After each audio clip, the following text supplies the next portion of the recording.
You are an engineer, highly respected engineer. You are a well-versed engineer with a combination of being self-taught and a little bit of academic history pertaining to when you had to get your original engineering license.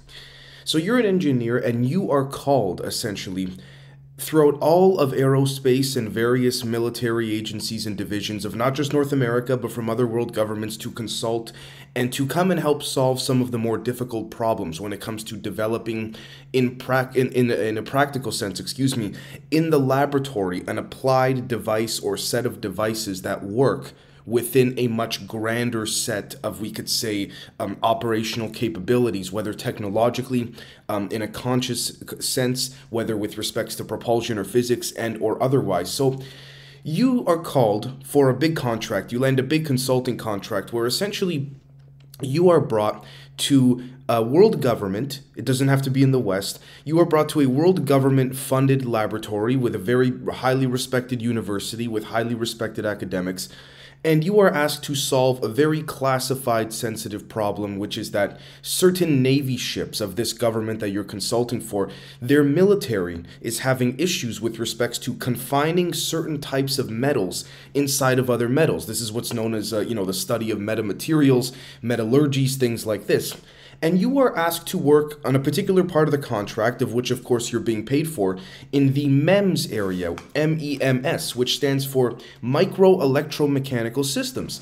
And you are basically tasked, and you have X amount of time to put together a report or a proposal on what you think, based on your on-the-field expertise and based on your credentials and your history of being such a great engineer, because of how you can apply things both applicably and theoretically, how to resolve this issue to ensure that these metallurgies could be confined within larger, more, we could say, dense metallurgies in various geometrical ways.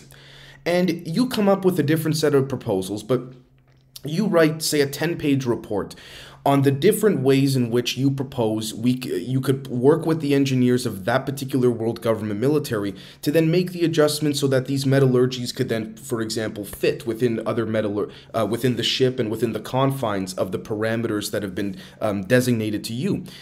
So from page 1 to 9, you are listing all the different shapes and arrangements geometrically you think could in fact work based on your previous experience and your general knowledge and your incredible intellect. But page 10, you propose a set of geometries where it is basically rings stacked upon rings. You then get a phone call the following Sunday evening on a weekend, and I'm being very clear here. Not during the weekday, but on the weekend, you get a phone call and you're told it's from an unknown number. It's around, late at night. You're told, listen, I'm not supposed to be telling you this. This phone call never happened, but you need to drop your proposal on page 10. And you start to understand that it's almost as if you're perhaps being brought on for consulting to find a solution to this issue, but not a potentially quantum solution. Quantum, again, meaning this idea of rings atop of rings, very similar to this little slinky example, or spring, if you will, rather, that I that I have right here. Excuse me, still coming off of a cold. And this is what you proposed on that page 10. You're told, as long as you drop what you proposed on page 10, we can go forward, you can get paid, and you can have a successful contract, and you'll win the bid, and because your proposal is great, but page 10 takes it too far. Now, with that said, that's the end of that example. I hope you folks see where I'm going with this, and if not, I promise to bring all of this full circle. But welcome to another emergency broadcast episode. I've been waiting some weeks now, actually, to record this just because I've gotten sick, and I'd like to thank you all so much, especially the members who will be seeing this weeks before it goes public, from the bottom of my heart for continuing to support and be patient during this time. Now, today's episode is called Our Deceased Ancestors Live in Oscillating Crystals. Now, the reason I put D and E in the word deceased in brackets is because the brackets represent potentially a different ring of time in which we'll be residing on compared to where our ancestors would be, or even our future selves would be. I will explain in much more thorough detail, I promise you. But with that said, again, think about page 10 on that contract. They do not want you thinking of rings atop of rings. Because it's almost as if, if certain people caught on, If other scientists in that lab caught on in this example and read that page 10 of that proposal, everyone could do it and initiate what is called in the news a quantum effect, and it would not be controllable. So, with that said, let's start very simply by putting my face in the corner here. Excuse me. Thank you so much for your folks' patience here. So, let's take a look. Effects of ultra-weak fractal electromagnetic signals on the aqueous phase in living systems, a test case analysis of molecular rejuvenation markers in fibroblasts. Now, you don't have to understand any of that, not to worry. Here's what I find very, very interesting about all of this. This idea of ultra-weak fractal electromagnetic signals having to deal with molecular rejuvenation, particularly markers that signify molecular rejuvenation. Now, you don't have to listen to me. Let's do a right-click lookup on rejuvenation. The action or process of giving new energy or vigor to something. Now, folks, I would very kindly like to ask you to refer back to either the first or second, I believe the first one, Substack article in which I had written, which was that if it is stackable, it's hackable. So, before we go into the big picture presentation, let me give one final example here of rings atop of rings. If it is stackable, it is hackable. So just as I say in the group Zoom calls, if someone has, for example, a very negative cancerous cell, doing damage to the body, there's many different ways of alleged healing and things like this, whether with technology or remote intent or things like this. But the point is that one could go, quote unquote, back in time to when, for example, say the top of this this spring, at the very top here, this ring just right here is the cancer cell, right? But all in the points, and say this whole spring represents the quote unquote past points in time when everything from the second ring and below represents when the cell was once healthy. What if you could take any one of these rings and put it on top, meaning bringing it to the present time, so that the cell is then cured and rejuvenated? You folks see where I'm going with this? You see where I'm going with the example on why I said, the page 10 of your report as an engineer, as a highly respected one, is removed, and you're told, listen, you got to drop that page and then everything will be fine? Interesting, isn't it? So, with that said, let me put my face in the corner here again, and let's go full force. So, let's take a look at this. Let's first look at the history in general of what we're seeing here. Rhythmic robotic arm control using oscillators, right? By Matthew M. Williamson. Now, what's interesting about this is that this is from MIT, the Massachusetts Institute of Technology, right? This is a paper that was published on October 12th, 1998. An approach to robot arm control based on exploiting the dynamical properties of a simple oscillator circuit coupled to the joints of an arm to achieve a wide variety of tasks without any explicit modeling of the arm or its environment. Interesting. And the reason I bring this up is because we have to think, for example, of this concept of what we call time being that of a Mobius strip. It is infinite while making progress in the now, if that makes sense, which speaks to this idea of the slinky in general. And what's also interesting about all of this is that when we take a look here, this is a very big hint that at least it was to me a big hint that I love to share with all of you. We see here the arm achieves a wide variety of tasks without any explicit modeling of the arm or its environment, which would imply and or denote that when one is interacting with an environment, whether human or robotic, the idea is that it is context-based. The interpretation of the environment is context-based. For example, what I mean by this is when I pick up my water bottle here, as you folks see in the corner of the screen where I am, when I go to reach for my water bottle, I'm not grabbing, reaching my hand out in expecting to grab a water bottle that is, say, 2 feet in height and, half a foot in width and thickness. No, it's significantly smaller than that. So what I'm doing is I'm adjusting the grip of which my hand is going to then grab the bottle based on the context of the size of the bottle, right? Now, what if Taking all of what we've seen here with the Mobius strip and all of that, what if we applied that to springs, oscillating springs and slinkies, right? And the reason I say this is because this speaks to this idea from a consciousness perspective that perhaps when people talk about, oh, the mind and the brain are two different things, and we right now are neurologically through our senses within a particular spectrum, electromagnetically, thermally, acoustically, all of that, frequentially, we are interpreting a set of representational, we could say, nodes, modulations, and pulses that are then put into the body, that then are absorbed immediately in a significantly short amount of time relative to when we perceive and absorb, or think we perceive and absorb such. Now, here's the part where I don't mean to sound all doom and gloom, but what if, again, this oscillator representing different points in time within a particular space. So imagine this can here represents your bedroom, and each ring represents a different occurrence within the space of that bedroom, all of which are still existing, but you are only experiencing one of these rings.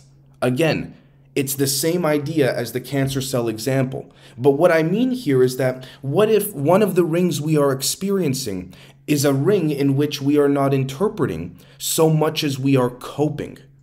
And I know that sounds very perhaps negative and fear-mongering with respects to, Dave, if we're coping, does that mean that we can't handle the much larger aspects of things? Not necessarily. I would say we have been conditioned by our own prejudices in combination with nefarious other elements, human or otherwise, physical or otherwise, perhaps a bit of both, to think that anything outside of this spectrum of, say, this one ring in which we're on, pretend we're on the one where the arrow's pointing at here, to think any ring past or before our experience, in other words, potentially outside of our spectrum to a large degree, because it would open up other energies electromagnetically and from a monochromatic Gaussian beam angle. Anyways, what if we are programmed, or I guess you could say conditioned to think that it is best to stay confined within the ring of this spring, without even realizing that there are other rings?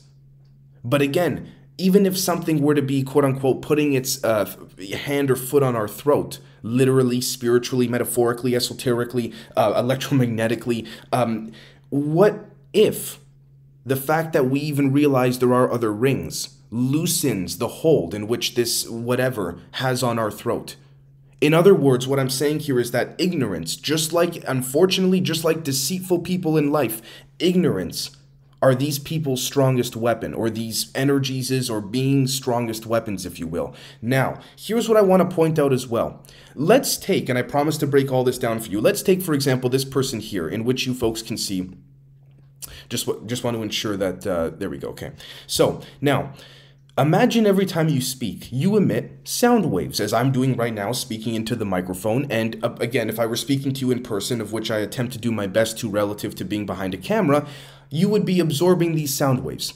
These sound waves propagate across what we call time. And as the sun is shining, and the sun's rays are shining into the area in which we are, pretend we're outside in our backyard, it's a nice sunny day, or you're on a walk or something like this, the light will go and effectuate itself, and I guess we could call it integrate itself, or perhaps even disintegrate itself, in a crystallized form on the ground, within the ions, within the ionosphere, within the environment, you name it. This is something that's called quantum decoherence, right? Because it is decoherently integrating itself into the local environment relative to the environment in which you are, in this case, emitting sound waves from. And that's what the SW stands for, sound waves, right? Now you might say, Dave, why are sound waves so important? Because imagine the same environment, except let's take a look at it below. You're speaking, but as the sun rays are emitting, this time around, as you speak, if you begin to view time in the spring oscillator slinky sense, as we've been discussing since the beginning of this recording, it is no longer linear nor straight like up here. It becomes curved. And an interesting thing occurs.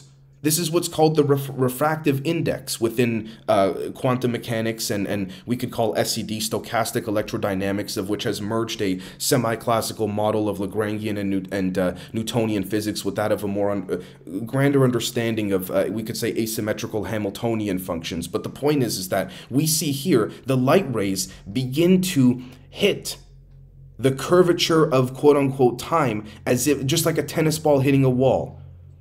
The light rays cannot go past certain layers, if you will. But the layers only become more realized when we attain a much more in-depth understanding of such. And you may say, Dave, well, okay, this is all great, but this is only applied to me. How can this be applied to the world? When every single person, or not even every, let's say even 1,000 people, when 1,000 people, I shouldn't have said every single person, forgive me, because that's, let's be honest, it's not realistic, but if 1,000 people begin to view time in this particular regard, going back to why in the beginning of this episode, the page 10 example on the report had to be scrapped. All of a sudden, you begin to control your environment more appropriately. And then the curvature of time, as we call it, begins to lock in with your sound waves that you speak from. So in other words, what I'm trying to convey in this example, of which could be actually calculated to a very large extent, is that whenever you speak, I'm not going to get into the whole even whenever you think or just look somewhere, because even that's a thing, but whenever you speak, you are within the context of viewing time, how it is being viewed in the second, on the bottom half of this particular sketch here. Every time you speak, each sound wave locks in with a ring of time, implying that you can access it using your intent organically, much more easily than trying to say, what's this time going linear and these rays are coming in. What we don't realize, if we go back up to the top here, is as a matter of fact, we think that things are going linear when in reality, outside of our spectrum of observability, we are just being looped in one big time ring. But we are in the context of being over here and not thinking that time is here, right? Now, every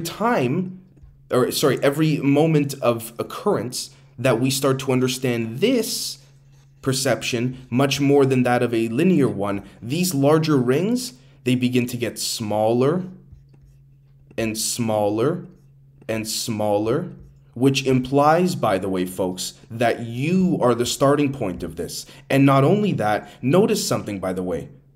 If I were to say straighten this out and draw this, you're also speaking to the idea of the tip of the pine cone, and the tip of the pine cone, the fifth missing element within physics would perhaps be us.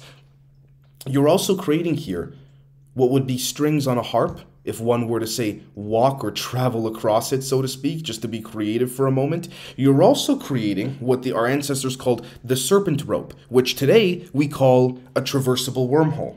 Now, within all of this is interesting because it speaks to this idea that, again, what if our deceased ancestors are not deceased so much as they are ceased? They have ceased to exist within certain rings, but they exist on other rings. You see what I'm saying here, folks? So, for example, I'm just going to change the color very quickly, just to give you an idea, and then we will wrap this up, I promise you. Say your ancestors, some of them are existing here on this ring of time, another one is existing here, right? And the way to communicate with them in a much more sort of telephone-like fashion would be using crystals. Again, this idea of people talk about, like, there's a crystal warp drive or there's this crystalline structure. Well, clearly there must be some, quote unquote, dare I say, magical component to crystals. And again, this is from Wikipedia. We see here a time crystal. In condensed matter physics, a time crystal is a quantum system of particles whose lowest energy state is one in which the particles are in repetitive motion. The system cannot lose energy to the environment and come to rest because it is already in its quantum ground state. Oh, so when they say quantum ground state, you mean like the slinky or the spring that I showed at the beginning? But you see, God forbid they explain it like that, right? It has to be quantum this, quantum that. You folks see what I'm saying here? With that said, let's just take a look within the last 12 months, even less than that, some of the things that have been put out publicly. within academia relative to the dissemination of the overall control structure at play. Phys.org, time crystals impossible, but obey quantum physics. Huh. Oh, how convenient. ScientificAmerican.com, physicists link two time crystals in seemingly impossible experiment. A new demonstration of these exotic constructs could help bridge classical and quantum physics. Oh, you mean like the same way we just explained this, how we explained it here in the sketch? I'm not trying to say it's as easy as the sketch here. I'm just saying with regards to the perception of how this could be viewed, right? Again, we have to stop thinking in linear terms. Now, take a look at this right over here. Nature.com, the confirmation, not confirmation as in approval, confirmation as in you are conforming or shaping yourself to something. Again, the conformation of the DNA double helix in the crystal is dependent on its environment. Ah, interesting. Almost as if, I'm going to bring myself full screen before we wrap this up here. Kind of like, let's take this spring example again, now that we have a better understanding of each ring representing a different point in time within the same space, so which would speak to the chronovisor looking into the past, right? For example, where I'm sitting, if I had a device that could view the different layers of time relative to the space in which I am geographically in, I could see all the events in which occurred however many millions or thousands of years ago, because time doesn't matter once you can tap it like this. With that said, imagine we're living in the now, right? And I'm going to use a practical example here for those that are more practical. We're living in the now, and imagine our now is, say, this top ring. So in other words, we are currently residing here. But what if our ancestors, their now is over here? Right? Does it make them any more alive or dead than us?